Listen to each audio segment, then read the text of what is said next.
उन्होंने भी रखा, परंतु बड़े मीडिया के साथी हो या कोई और नेतागण हो या समाज सेवक जो यहाँ के काम करना चाहते हैं, वो सब एक लिमिटेड रोल प्ले कर सकते हैं। वो केवल और केवल अपना दर्द आप तक व्यतीत कर सकते हैं, परंतु जो मेन रोल है आपकी मदद करने का, वो सरकार का और सरकार के चुने हुए वो लोग इलेक्टेड रिप्रेजेंटेटिव्स हैं। आप सब जानते हैं, दिल्ली सरकार हो, केंद्र सरकार हो, म्युनिसिपल कॉर्पोरेशन हो, या आप किसी गांव के आते जो वहाँ की पंचायत हो, वही लोग नियम बनाते हैं, वो नियम पारित होते हैं। जब मैंने आपके कागज देखे 6 दिन पहले, उसके बाद मैंने कुछ वकीलों से बात करी, कुछ एमसीडी के रिटायर्ड कर्मचारियों से बात करी और फिर से आपके साथियों के साथ मीटिंग करी। 3 चीजें इसमें बहुत साफ नजर आती हैं। मैं पहले आपकी जानकारी में बताना चाहता हूं कि एक नियम है 1992 का, 1952 1992 का जो नियम है केंद्र सरकार का, वो ये कहता है कि कोई भी सरकार या कोई भी प्राइवेट कंपनी किसी भी लोगों को लेती जो 18 से ज्यादा होते हैं, उनको पीएफ और ईएसआई देने की जिम्मेदारी सरकार की और कंपनी की होती है। एमसीडी के अंदर 2018 में मुझे पता चला हमारे कई डीबीसी के वर्कर्स भाई थे, हमारे एमसीडी के माली काम करते थे, हमारे कई और लोग जो कॉन्ट्रैक्ट पे काम करते थे, जिनकी तनख्वाह 12 से 15 हज़ार के बीच में थी। कोई भी व्यक्ति जो 15-20 हज़ार रुपये कमाता है, वो अपनी सेविंग नहीं कर पाता, पैसे नहीं बचा पाता। तो मैंने उस समय एक प्रस्ताव एमसीडी में रखा था 2018 में कि जितने भी लोग कॉन्ट्रैक्ट पे काम करते हैं एमसीडी में, उन सबको पीएफ देना एमसीडी की जिम्मेदारी बनती है। अगर कमिश्नर साहब या उस समय के तत्कालीन मेयर अगर वो लोग इनको पीएफ नहीं देते तो मैं खुद उनके अगेंस्ट में कंप्लेंट लॉन्च करूंगा, और ये एक क्रिमिनल ऑफेंस है। अपने कर्मचारियों को पीएफ ना देना एक क्रिमिनल ऑफेंस है। तुरंत हमारी बात का संज्ञान लिया गया और 2018 से, उससे पहले से भी, जब से ये लोग एमसीडी में काम कर रहे हैं, तुरंत सबको पीएफ और ईएसआई दिया गया। मुझे ये जानकारी मिली है जो हमारे 10,742 लोग हमारे यहाँ पे काम कर रहे हैं, जो एमसीडी में काम कर रहे थे, कहीं दिल्ली सरकार में काम कर रहे थे, उनमें से किसी को भी आज तक पीएफ या ईएसआई नहीं मिला है। मैं आपसे वादा कर रहा हूँ कि चिट्ठी का, वकील का और कागज की जितने भी पत्राचार है, उसकी तैयारी मैं करूंगा। आदित्य भाई, हम सब सरकार को लिखेंगे कि जिस भी भाई ने सिविल डिफेंस में काम करा है, उस समय का पीएफ और ईएसआई सरकार उनको तुरंत दे। अगर उनको पीएफ या ईएसआई नहीं देती तो मैं आपसे इस मंच में वादा करते जा रहा हूं कि भले मुझे कोर्ट जाके इनके खिलाफ एफआईआर रजिस्टर करानी पड़े, मैं 100% कराऊंगा। ये आपका हक है। यहाँ पे बोलकर जाके फोटो खिंचा के जाना मेरा कोई उद्देश्य नहीं था। वो मेरा उद्देश्य होता तो मुझे 1 हफ्ते पहले से फोन आ रहे थे, भाई साहब आ जाओ, बहुत बच्चे बैठे से मिल लो। मैं कहा भाई, मैंने भी दुख देखा है, मैंने हमेशा कर्मचारी साथियों की लड़ाई रखी है। मंच पर बोल के जाना बहुत आसान है, परंतु जो व्यक्ति उस विश्वास से बैठा है कि जो व्यक्ति आ रहा मेरे लिए लड़ेगा, अगर वो लड़ाई नहीं करता तो कई बार भगवान की लाठी की मार हमें भी पड़ती हो सकता है, वही मार हमारी पार्टी को भी पड़ी हो, जिसके कारण हमारी जिंदगी में यह हालत है। आपके लिए पहला मेरा सुझाव है कि 1952 के पीएफ एक्ट के तहत हमारे 10,742 भाई बहनों को पीएफ ये सरकार से एक लेटर का फॉर्मेट बनाएंगे, और मैं ये आशा करता हूँ आदित्य भाई कि एक व्यक्ति, एक भाई बहन इंडिविजुअल लेटर लिखकर उसको सबमिट करे कि जिस कार्यकाल में आपने काम करा है उसके पीएफ का भुगतान ये सरकार थे। अगर ये सरकार जो भी कानूनी प्रक्रिया है इनके खिलाफ, मैं आपको वादा कर रहा हूँ कि आपके बिहार पे मैं करूंगा। दूसरी चीज, जब मेरी कई वकीलों से बात हुई, कई साथियों से बात हुई, तो उन्होंने 2 चीजें मुझे बताई कि आपकी समस्या का समाधान क्या है। मैं खड़े होकर आराम से केजरीवाल जी के बारे में या एजी के बारे में 10 चीजें कह सकता हूँ। मेरा पॉलिटिकल स्वार्थ तो पूरा हो जाएगा, बट आपकी परेशानी का स्वार्थ पूरा नहीं होगा। सबसे पहले मैं आपको नमन करता हूँ। पूरे कोविड में अगर किसी ने निस्वार्थ काम कर रहे हैं तो आपके सिविल डिफेंस के लोग हैं। पहले दिन से लेकर आखिरी दिन तक मैं बीच में बैठा काम कर रहा था। मैं इसलिए काम कर रहा था, मुझे चुनाव लड़ना था। मैं इसलिए काम नहीं कर रहा था कि मेरी क्या जरूरत क्या थी कि मेरे साथी परेशान थे। तो हमारा एक अपना पर्सनल एजेंडा था।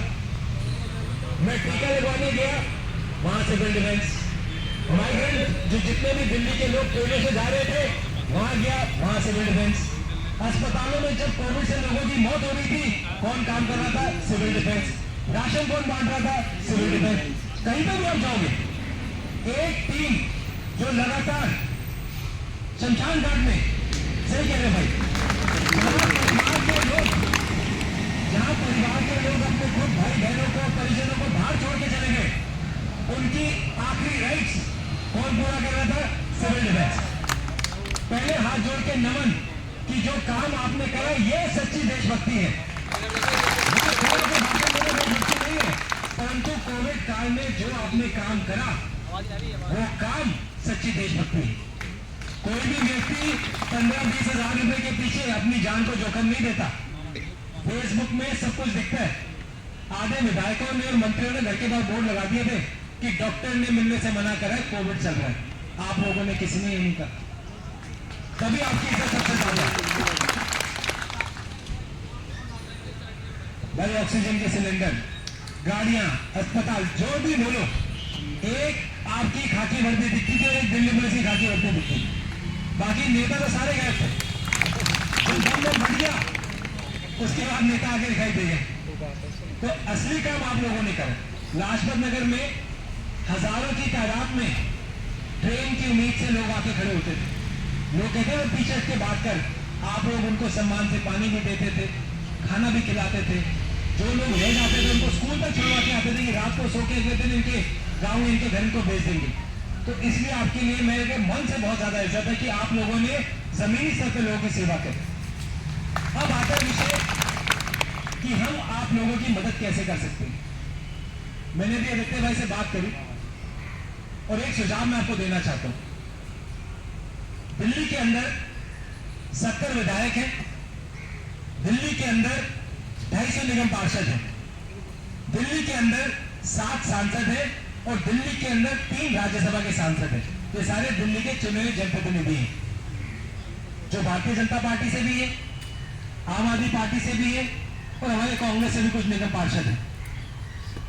मैं अपनी पार्टी की जिम्मेदारी लेता हूं और मैं आपसे रिक्वेस्ट करना चाहता हूं, जिस भी इलाके से आते हो, भले ही आप हमारे कस्तूरबा नगर से आते हो, डिफेंस कॉलोनी से आते हो, आप जमुना पार से आते हो, आप साकेत से आते हो, आप कहीं से भी आते हो, हमारे विधायक और हमारे निगम पार्षद एक प्रस्ताव विधानसभा में और नगर निगम में लेकर आए। सिंपल प्रस्ताव। उस प्रस्ताव के लिए किसी की भी जरूरत नहीं है। मैं विपक्ष का नेता था, हमारे लगभग 4 या 5 पार्षद थे। हम ऐसा सुझाव लेकर आते थे कि जो दूसरे लोग थे खुद ही यहां बढ़ते थे। पहले दिल्ली के अंदर सफाई कर्मचारी शब्द इस्तेमाल किया जाता था। मैंने प्रस्ताव डाला कि इनको हमको सफाई सैनिक का दर्जा देना चाहिए। आज जो नई पीढ़ी आ रही है, जब वो बाहर जाते हैं तो कहते हैं मेरा पिताजी सफाई सैनिक है, वो समाज की सेवा करता है। अकेले विपक्ष में रहने के बावजूद भी हमारे इस प्रस्ताव को पास करा गया। मैं आपसे रिक्वेस्ट करना चाहता हूं, ओपन पॉलिटिकल बात नहीं, हमारे जितने भी निगम पार्षद और विधायक आपके इलाके में रहते हैं, एक सिंपल सा प्रस्ताव हम उनको बनाते थे कि आप दिल्ली विधानसभा के अंदर दिल्ली में बैठे 10,742 लोगों की हक की आवाज को उठाएं। आप एक प्रस्ताव लेके आए कि जिस तरीके से ये 10,742 लोग काम कर रहे थे, इस प्रस्ताव के माध्यम से सभी की स्वीकृति के साथ इनके काम को वापस लगाया जाए। अगर कोई भी विधायक पार्षद वाकई में आपकी मदद करना चाहता तो इस प्रस्ताव को विधानसभा में और नगर निगम में लेके आएगा।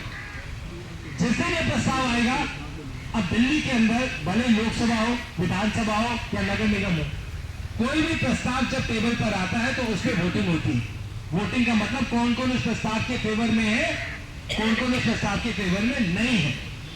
अगर ये लोग वाकई में आपकी मदद करना चाहते हैं, ये लोग वाकई में चाहते हैं कि आप लोग फिर से अपने काम पर आए, तो सामने पता चल जाएगा। कौन कौन सा विधायक और पार्षद और सांसद इस प्रस्ताव को दिल्ली सरकार में या नगर निगम में डालेगा, पता चल जाएगा। नहीं डालेगा तो भी पता चल जाएगा। और इसके लिए किसी पार्टी की जरूरत नहीं होती।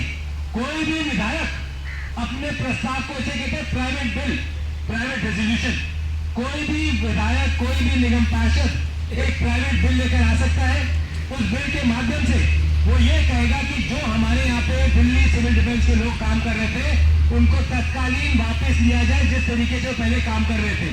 अगर सारे के सारे विधायक वाकई में आपकी मदद करना चाहते हैं या ये चुने हुए निगम पार्षद आपकी मदद करना चाहते हैं तो ये प्राइवेट बिल पास होता है। जब ये प्राइवेट बिल पास होता है तो वापस सरकार के पास जाता है और सरकार के कर्मचारी इसको पास करके इसको नियम बनाते हैं। ऐसे ही नियम देश में बनाए जाते हैं। ये नियम केवल दिल्ली में या किसी और जगह नहीं बनाए जाते। किसी भी प्रदेश में या पार्लियामेंट में भी इन नियमों का बनाने का यही तरीका है। कई लोग यहाँ पे आए, कई लोग बात करके गए, परंतु उसके बाद क्या हुआ? फिर एक नया नेता, नई बातें, फिर एक नया व्यक्ति, नई बातें। आप सब लोग यहाँ बैठे, मैं दावे से कह रहा हूँ, कहना आसान है, किसी को या 5 मिनट बिठा दो उसकी हालत खराब हो जाएगी। तो मैं आपसे ये कहना चाहता हूँ, पहली लड़ाई पीएफ की लड़ाई। मैं अगर आदित्य भाई से बात करूंगा, बाकी साथियों से बात करके एक फॉर्मेट आपको दे दूंगा कि जितने साल आपने काम करा है उस पीएफ का भुगतान सरकार को सूद समेत आपको करना पड़ेगा। और ये कोई गलत बात भी नहीं करे और मैं गलत बात करता भी नहीं। कोई ऐसी बात करूं जिससे मेरी आवाज या मेरी आंखें नीचे वो काम में नहीं करता। सच बोलो, स्पष्ट बोलो, साफ बोलो। पहला आपका पीएफ और ईएसआई, और दूसरा आप पूरी दिल्ली से 10,000 लोग काम करते हैं। जो भी आपके इलाके में विधायक या सांसद हैं या पार्षद हैं, एक लेटर मैं आपकी टीम के साथ बनाऊंगा, इनके साथ मिलकर। वो लेटर में एक प्राइवेट रेजोल्यूशन, प्राइवेट प्रस्ताव है। उस प्रस्ताव में बहुत सिंपल है कि इन लोगों को तत्कालीन इन कामों में लिया जाए। जब ये प्रस्ताव आएगा हाउस में, आप सबके सामने आएगा, पास होगा आपके सामने होगा, मना होगा आपके सामने होगा। अब प्रॉब्लम ये आती है कि जो व्यक्ति कहता है कि मैं आपके साथ हूं, तो वो व्यक्ति चिट्ठी भी लिखता है केंद्र दिल्ली के एलजी को। 31 अक्टूबर को चिट्ठी लिखता है कि लोगों को हटा दो, और 1 नवंबर में चिट्ठी आती है कि 187 लोगों को वापस ले लो। ये कहा का नियम हुआ। एक तरीके से आप कहते हो कि इनकी जो पोस्ट है वो वैलिड नहीं है, और अगले दिन एक और लेटर निकालते हैं कि हमको 187 लोग इनमें से लेंगे। कई लोग 20-20 साल, 25-25 साल से काम कर रहे हैं। कोई प्राइवेट कंपनी में व्यक्ति काम कर रहा हो तो कंपनी वाला उसको नहीं निकाल पाता। मैं प्राइवेट कंपनी चलाता हूं, मुझे पता है पीएफ की कितनी पावर है, परंतु सरकार को चला रही है। जो व्यक्ति 20 साल से काम कर रहा है, जो व्यक्ति 5 साल से काम कर रहा है, किसी की शादी होगी, उसके बच्चे, घर में लोग है, परिवार है, और इनको अच्छा हटा देंगे। मुझे लगता है कहीं ना कहीं सिद्धांतों में इन बातों को लाना चाहिए। सबसे पहले इनकी मंशा क्या है उसको जानना चाहिए, और मंशा को जानने के बाद अगला कदम उठाना चाहिए। अगर ये लोग, मैं तो चाहूंगा केजरीवाल जी बात पर स्पेशल सेशन बुला लेते, एक्साइज चेकिंग की बात है स्पेशल सेशन बुला लेते, उनको कोई व्यक्ति कुछ कहते स्पेशल सेशन बुला लेते, तो आपके लिए स्पेशल सेशन बुलाए ना। अरविंद केजरीवाल जी को दिल्ली सिविल डिफेंस के 10,742 लोगों को वापस नौकरी में रखने के लिए एक स्पेशल सेशन बुलाना चाहिए। उनको बोलो ना बुलाए। अगर वो वाकई में आपके साथ है तो दिल्ली सरकार एक प्रस्ताव एलजी को भेजे कि इन सब लोगों को वापस ड्यूटी पे लिया जाए, पता चल जाएगा। कठिनाई करने में काम करने से फर्क पड़ता है। मेरे लिए कहना बहुत आसान है, करना हमेशा मुश्किल होता है। जो व्यक्ति करने वाला है वो करे। आज हम सत्ता में नहीं है, मैं केवल एक चीज कह सकता हूँ, दिल्ली एनसीडी में कांग्रेस की तरफ से प्रस्ताव लिखवाने की जिम्मेदारी मेरी। दिल्ली के अंदर 432 दिल्ली एनसीडी में काम करते थे। मेरी बहन भी बैठी है, मुझे सेंट्रल गवर्नमेंट ड्यूटी पे भी, हाँ वो बैठी वहां पे। एक बार हमारे अधिकारी ने हमारी बहन से गलत बात करती थी, याद है? हमारा बड़ा अधिकारी था, डेपुटेशन पे आया था, बहन काम कर रही थी, उन्होंने प्रॉब्लम क्रिएट करी। उनके रात को रोते मुझे फोन आया, भाई बहुत गलत बात कर रहे हैं। बहन आराम कर। अगले दिन उस अधिकारी के कमरे में जो पिक्चर में प्यार से दिखाते हैं ना, फिर बुला के उसने माफी मांगी। इसलिए कि जो व्यक्ति सुबह उठकर घर पे काम करने जाते हैं ना, घर से निकलकर वो केवल एक चीज चाहता है, सम्मान होता है, प्यार होता है। अगर आप सम्मान भी नहीं दे सकते तो आप उसके लायक नहीं हैं। तो रेलवे का अधिकारी था, डेपुटेशन आया था, मगर तभी पता है सर्टिफिकेट काट के वापस भेजेंगे, तो मैं अगली बार ये हरकत करती, तब से वो ठीक रहा इनके साथ। मैं इसलिए बता रहा हूँ कि हम लोगों की जिम्मेदारी बनती है कि हम आपकी आवाज़ को उठाएं। नेता की जिम्मेदारी केवल बिल्डिंग की तरफ लेंटर देखने की नहीं होती जो हाल ही में हो रही। हमारी जिम्मेदारी बनती है जो लोग परेशान है उसकी आवाज़ को उठाएं, और वो उठाने में लोग भूल गए। तो तीन चीजें भाई साहब, जो हमारे निगम पार्षद है और विधायक है, वो प्रस्ताव लेकर है, लेकिन प्राइवेट बिल के माध्यम से लेकर है। प्राइवेट बिल को निकालने की जिम्मेदारी मेरी है, मैं इनको फॉर्मेट बना के दे दूंगा। सिमिलरली जो पीएफ है उसकी डिमांड आप लोग करें। अगर अगले 15 से 20 दिन में ये स्पेशल सेल को नहीं बनाते, स्पेशल सेशन नहीं बनाते या प्रस्ताव को नहीं बनाते, तो आप सबके साथ बैठकर जो भी आप हमारी जिम्मेदारी लगाइए, तन से, मन से, धन से, मैं आपके साथ हूँ, आप शहरी जाएंगे आपके साथ। कांग्रेस के राष्ट्रीय के नाते में नहीं आया, जो सेवा आप लोगों ने कोविड में करी है उस सेवा को देखकर मैं आपके बीच में आया। आगे भी आप लोग सगड़े से अपनी आवाज को उठाए, और जो भी उनसे बल पड़ेगा हम उससे ज्यादा करेंगे। जरूरत पड़ी तो जो कांग्रेस पार्टी के लोकसभा में नेता हैं, भले हमारे लोकसभा में हो या राज्यसभा में हो, उनके थ्रू भी आपकी बात उठाने की बात मैं अपने नेताओं के सामने रखूंगा। मैं आपको वादा भी दूंगा। आपका बहुत बहुत धन्यवाद, और आप लोग मेहनत करो, वाकई में दिल से भी और एक तरीके से हम आपके साथ हैं। बहुत बहुत धन्यवाद।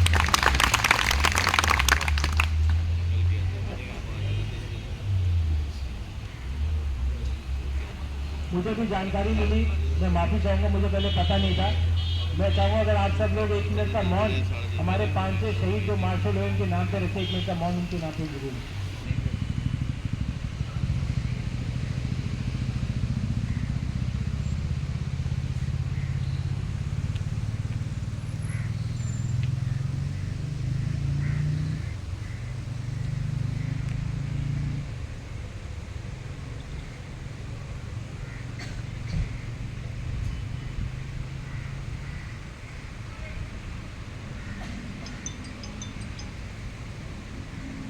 शांति।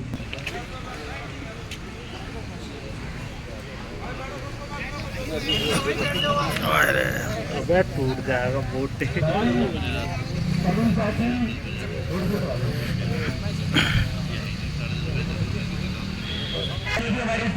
से बात करने के लिए तो उन्होंने कहा मैं बहुत चेहरा चमका रहे फोटो खिंचवा रहे मैं काम करके दिखाऊंगा जब जाऊंगा वहां पर। उसके बाद हमारी सारी फाइलों को मंगाया अपने दफ्तर के अंदर में, सारे वकीलों के साथ में डिस्कस किया, सारे अधिकारियों के साथ में डिस्कस किया कि इनका क्या रास्ता निकल सकता है, इनकी नौकरी का क्या रास्ता इनके बीच से निकल सकता है, कि उनको कैसे रोजगार मिलेगा। और इसके लिए पूरी टीम से लेकर पूरी इनकी टीमों के दौरे लगकर सही रास्ते की तलाश पर निकल गए। लेकिन जब देखा कि 1968 का एक्ट नौकरी देने का एक्ट नहीं है, सिविल डिफेंस में शोषण किया गया हमारे मुख्यमंत्री और एलजी साहब के थ्रू, और हमें सड़कों के ऊपर बैठा दिया गया। इसी विरोध में हम लोग बैठे हुए कि हमारे साथ गलत क्यों किया गया, हमारे आगे 10 साल क्यों लिया गया। आप किसी कंपनी में काम करते तो कहीं ना कहीं हमें रोजगार की कमी नहीं होगी। आज दिल्ली के अंदर रोजगार नहीं है। मैं कहना चाहता हूँ इनके माध्यम से कि कांग्रेस की सरकार थी जब हमारे बड़े बुजुर्ग को घर से उठाकर नौकरी की तरफ लेकर जाते थे, और आज सरकार आई है कि 25 साल में युवाओं को देश के जो जितने भी आर्मी के शहीद हुए, एक मिनट पंजाब के अंदर में देखा उसको शहीदी भी दी गई जिसमें गोली मारी देश के लिए। तो एक स्कीम लेकर आए, अग्निवीर स्कीम, और वो के अंदर से हमारे पास में ऐसे एविडेंस नहीं है, सबूत नहीं है।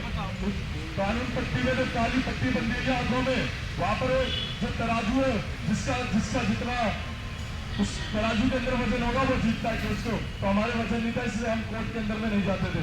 सर में एक रास्ता जो आज तक हम 40 दिन से यहाँ बैठे किसी लीडर ने नहीं, जो मैं आपको शुरू दिन से बताता था, जब हमें हटाए नहीं थे 27 तारीख से, तब मैंने बताया था कि हमें एलजी साहब कर सकते हैं अपने एक प्रस्ताव, प्राइवेट प्रस्ताव विधानसभा के अंदर पारित करके विधायकों के थ्रू आप मुख्यमंत्री अपने वोटिंग करके, और वहां से आपको रोजगार मिल सकता है। आज इन्होंने बताया, मैं नहीं बता रहा, आज इन्होंने निगम पार्षद रहे विपक्ष के बिल या एमसीडी के सदन से आप बिल पास करवा के अपने रोजगार और नौकरी को ले सकते हैं। मैं तो नहीं कह रहा, सही बता रहा हूँ। और कभी गुमराह नहीं किया मैंने आपको, आज सच्चाई बता दी ना। 40वें दिन बहुत सारे लीडर आए, उन्होंने ये रास्ता नहीं बताया। 9 दिन विधानसभा स्पीकर भी आए थे दिल्ली प्रदेश से, उनसे पूछा मैंने कहा ये रास्ता हो सकता है, उन्होंने नहीं बताया। लेकिन जिन्होंने काम किया है, जिन्होंने लोगों के लिए काम किया है, उनको पता होगा। जिसे काम नहीं किया उसको क्या पता होगा क्या काम होता है।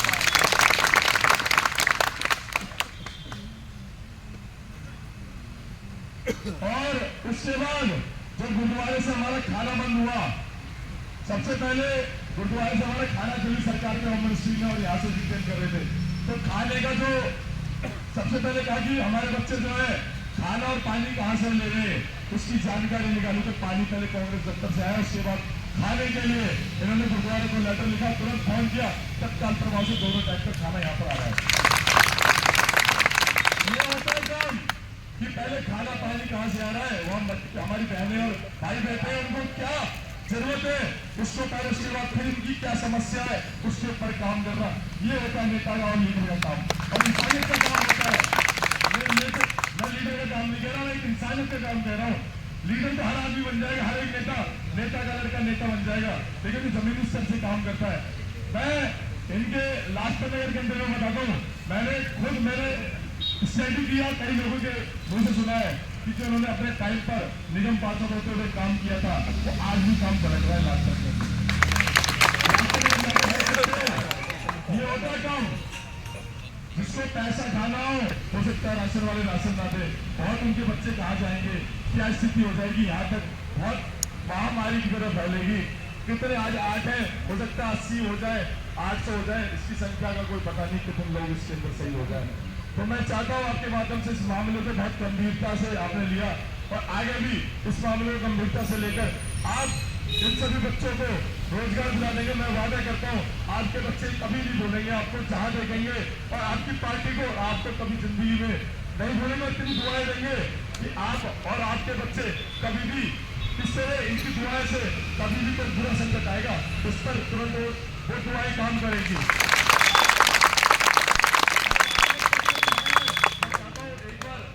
जो इनका रोजगार है वो आपके माध्यम से मिलेगा, तो हम इस पार्टी को बोलेंगे, उस पार्टी को इसी सचिवालय के अंदर बता देंगे दोबारा।